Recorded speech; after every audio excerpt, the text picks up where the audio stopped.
This is Yuval Shomron for the High Adventure Broadcasting Network, bringing you today's news in a nutshell.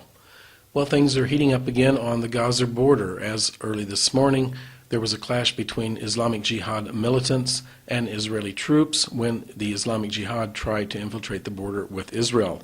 3 Palestinians are dead after that incident.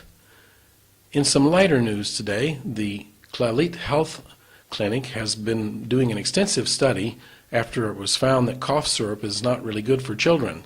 They have found that grandmother was right. Honey, 3 different kinds of honey, are good to help stop coughing in young children. So let's remember to listen to Grandma. This is Yuval Shomron in Jerusalem.